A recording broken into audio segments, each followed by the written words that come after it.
Welcome to The Culture. We rest at the pulse of the community, providing all things news, music, fashion, events, and everything that we talk about in between. It's a lifestyle.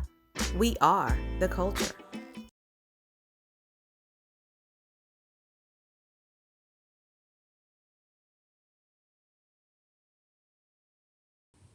Welcome to The Culture. We are live here. It is a Monday morning, and we're here also with Dr. Steve Gallen, who's the vice chair for Miami-Dade County Public Schools. And we are thankful for him to join us for this happening now moment. Miami-Dade County Public Schools, as many parents know, were supposed to reopen this morning or open for the 2020-2021 school year, and it has not gone as expected, I guess you would say. Dr. Gallen, I'm sure you also have been hearing from parents and teachers and getting the phone calls as to what is going on. Your system is down, kids can't log in, teachers cannot log in, they can't log in on school grounds. What are we to do? I have one kid who's on and the other one who still cannot get on. Good morning, Jessica. Once again, I want to thank you for this opportunity to speak to our community, to speak with our stakeholders, and to provide a platform of information, resolution, and resolve as it relates to issues pertaining to our community, but more specifically in my role as the Vice Chair and District 1 representative for the Miami-Dade County Public Schools on the education of our children. You're absolutely correct. This is a Monday morning that has been less than stellar. We've had some tremendous challenges going into Monday morning that we anticipated with respect to the district's transition to the K through 12 platform, the untimely and lack of training of our teachers in a very brief period of time. And to make matters worse, this morning, the Miami-Dade County Public Schools as a district experienced tremendous challenges with our technology. The portal, the parent portal, the entire district system, quite frankly, was down this morning, and that precluded parents and teachers and educators from not only accessing our system, but actually our employees who work in various district offices. For example, myself, I could not access my email through the portal as well. The portal is an access point for instruction as we become accustomed to distance learning. But the portal is also the access point for all business Miami-Dade County Public Schools, from email to calendars to purchasing. Anything that's done online is done through www.dadeschools.net. So once that goes down, we are really facing a tremendous challenge. And that challenge was exacerbated this morning when we had over 275,000 children, and including their parents and families, with bated breath, waiting for the first day of school, which we know would be virtual, but which we prayed, hoped, and I felt we should have prepared for, not being as challenging and as problematic as it has been this morning. Yes, it has been very challenging. I know I've been receiving calls from parents who are actually at work and thinking that it may be something wrong with their personal internet connection as to why their child was not able to get on. I was able to let them know, no, it's not your personal internet. This is a system-wide problem that is going on where the connectivity for Miami-Dade County Public Schools portal, dadeschools.net, was down, and you weren't able to even access. So it is a challenge for those parents who aren't with their children because they just don't know if their child is doing something that they should not be doing. But we were trying to continue to put out those alerts, just letting them know, no, here's what the school system is saying. That the portal is down. But I do believe that there are a few workarounds to that. Am I correct? Yes, absolutely. Our system has some challenges, but through the hard work, dedication, and innovation, and resolve of our teachers and our school leaders, I was able to get information relative to how parents can navigate a system to enter into the K through 12 platform while the district system is down. and that is through www.clever.com. And there you have an opportunity to sign in for your student, identify your child's school, utilize the same login information that you would through the portal, and voila, you will have access to his or her classes. But that is just half of the challenge. One of the things we were committed to is that our children are not simply going to go online and navigate individually through coursework. That interaction with our teachers, who represent the backbone of education, was critically important. So that level of engagement will continue through Zoom and other interactive mediums. So if you have not had an opportunity to get your child's teacher's Zoom access information, that is something that you should have access to, whether it's Zoom, whether it's Google Classroom, whatever platform your child's teacher is going to use to ensure that interaction. That information should be readily available, and you should be accessing that information in real time. So we have two folds. We have the K through 12 platform, which has the courses and the related lessons, but you also have the interactive nature of the platforms that allow your child to interact directly with his or her teacher. Yes, I do know that some students over at Coral Reef Senior High School, those teachers have reached out to parents. They've sent emails, and some of them are actually in Zoom as we speak and having coursework. There are some other classes at Pinecrest Elementary who are also having Zoom classes as we speak, just due to the fact that they weren't able to access the portal. But that also means that their parents are in communication, like you always stress, with the school and with the teacher to understand and be nimble to the immediate changes that occur so that their child can continue to learn. Dr. Gallen, can you please give us that website again and say it slow? www.clever.com, CLEVER.com. And actually, I'm in a different setting in my home because, correct, Jessica, my daughter right now is on Zoom as we speak. She just got off of her lunch break at 11:30, and she's actually on Zoom in a different part of my home, interacting with her teacher and the full attendance of her classmates. So Zoom is active. Those interactive platforms should be active, but those things, again, should be directly accessed through the teachers at each respective school. We have a comment that I'm going to read from Frank Valdez. He says, why such incompetence? Where is the accountability? We were told by our superintendent that they had a plan and this will work. Well, we are waiting. To Frank's point, we did spend, $15 million on this platform, and I do believe that it was provided to the district as a recommendation from the state. He's asking, where's the accountability? Well, that was not a recommendation from the state. That was one of the options that was approved by the state. We had an opportunity to either go with one of the two options or none of the options at all. That was a determination that was made by the administration through the superintendent, through some policy provisions that allows him to make that selection through no bid process that was not approved by the board. So where people question the board's involvement in this particular selection, the board had no involvement in this particular selection. I want to be very, very clear. There is a policy provision under certain circumstances where orders relative to educational programming can be purchased.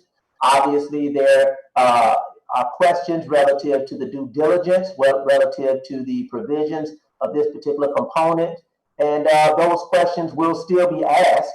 And I, as a board member individually, will be seeking answers starting this coming Wednesday. So there is accountability relative to the role and responsibility of the superintendent and his staff for the day-to-day operations of the school district. But we as a board are also accountable to the taxpayers and to our constituents and to the stakeholders that will hold us accountable for making sure that we provide the necessary oversight for the outcomes that each and every one of us deserves for our children, our employees, and our community. So this story will continue. This work will continue until we make some determinations about not only opportunities for improvement and not to Monday morning quarterback, but to really have an opportunity to reflect on what happened, what didn't happen, and what should have happened, and by whom and when. So he's absolutely correct.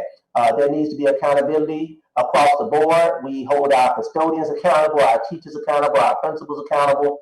Everyone needs to be held accountable relative to the current situation we're in.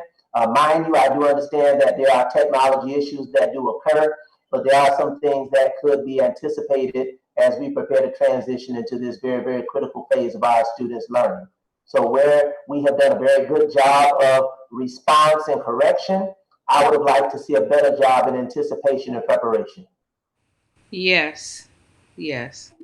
So there will be questions about accountability, Frank. There is a school board meeting on this Wednesday The school board committee meeting will be taking place. The committee meeting that everyone can tune into and see live in real time. If you have additional comments or questions, you can pose those. They can provide public comment in the committee meeting. Well, at the school board meeting, you can for public comments, not at the committee meeting. Okay. But we have been receiving feedback from parents, from employees. So outside of a meeting, we're here to respond. We're here to receive, and we want to hear from the people that we represent and those who represent our children, which are our number one priority. Okay. So as we know now, there is a workaround. You can go to www.clever.com and access your child's online portal from that route.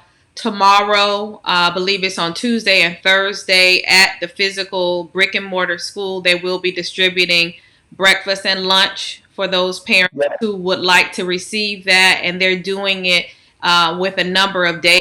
So Tuesday you would get X amount of days, and Thursday you would get X amount of days of lunch. Dr. Gallen, any closing thoughts? We've covered the workaround.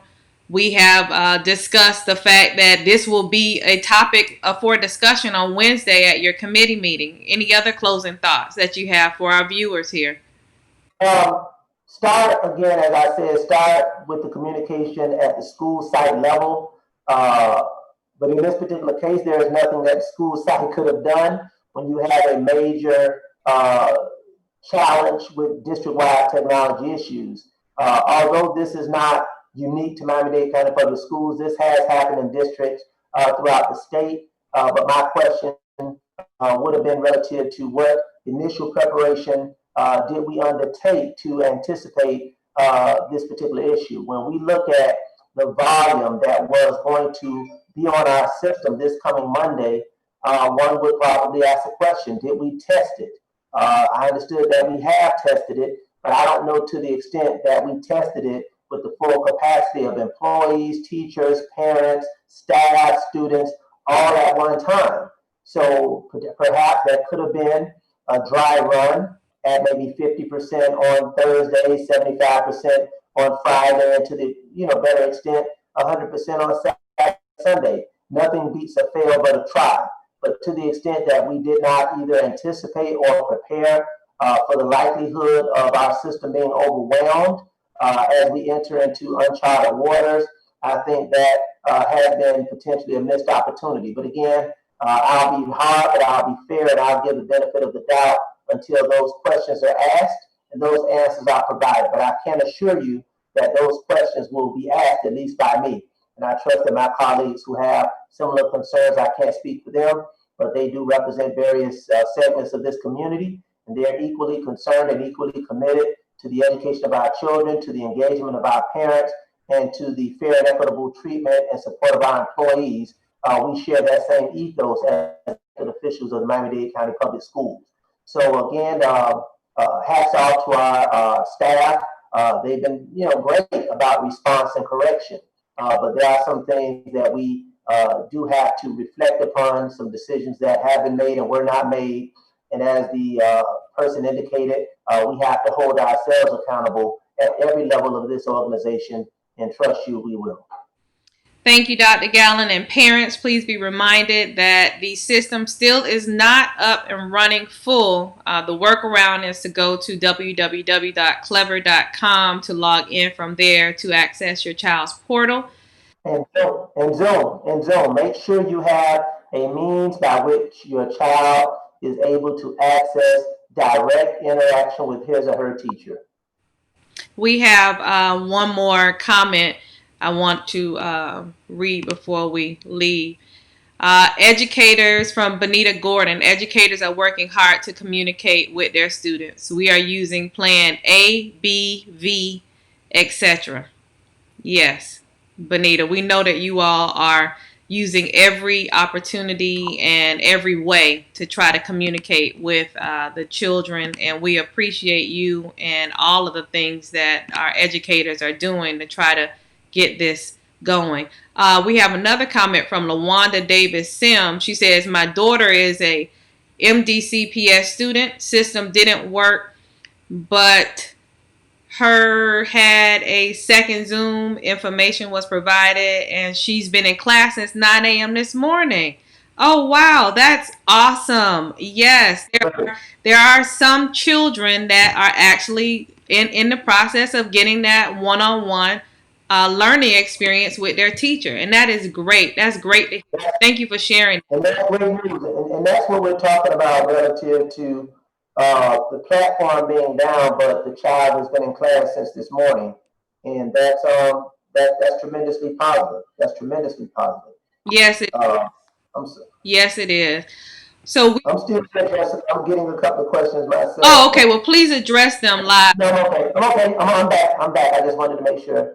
So absolutely, we got the platform K through 12 for the content, but we also have the means by which parents should ensure the interaction, the direct engagement and interaction of their children with their child's teacher throughout the day. So in this particular case, this parent's child has been in class, in virtual class since this morning, and we're very, very happy about that. Yes, we are. I am. I thought it was that no children were actually being able to be taught virtually, but it's good to know that there are occasions where there are students that are able to have the opportunity to have the one-on-one with their teacher.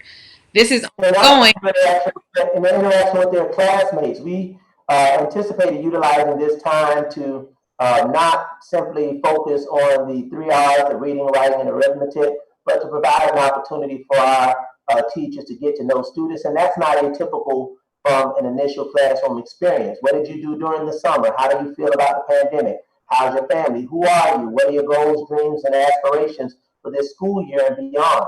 Those are things that normally take place in a classroom at the beginning of the school year, but obviously we want to take a special emphasis as our children have gone through a very, very challenging time from March through June and continue to experience that with the pandemic still being in place and with Miami-Dade County having been at the epicenter. But there is light at the end of the tunnel. The data is giving us some hope as it relates to the positivity rates being reduced significantly. And we're hopeful and we're preparing, we're anticipating, and yes, I am praying that the conditions improve to the extent that our children can be in a physical classroom space and be able to experience education as it was intended to be. And that is face-to-face with our teachers who can look into their heads, look into their hearts, and pour into their spirits as it relates to the overall educational experience. So I'm looking forward to that based on the positivity rates, but we're going to be driven by science and data and not by politics. Mm-hmm. That's good. That's good, as we should be. We should not be driven by politics or tricks. Yes. Thank you so much, Dr. Gallen, for joining us. And this is ongoing. You're watching the picture, and we will be continuing to bring you information on this throughout the week. We appreciate you for joining. Say it again, Dr. Gallen. I say thank you so much for providing, once again, this platform. And again, salute to our teachers who are on the front line of this work. Our teachers, our school leaders, and everyone who is putting their shoulder to the wheel. Having been a superintendent, I understand the tremendous pressure our superintendent is under, but that is what is called for when you're in leadership roles. You have the tremendous responsibility of shouldering these challenges, but we must shoulder these challenges together, and we must ensure accountability at every level of this school system. Thank you. Thank you for joining us. We'll keep you in tune. It's another episode of The Culture. I'm Jessica Garrett Modkins, and we will continue to keep this story moving forward this week. We appreciate you for watching. Thank you. The Culture is produced and owned by Hip Rock Star Media and cannot be reproduced or broadcast without written consent by Jessica Garrett Modkins. All rights reserved 2020.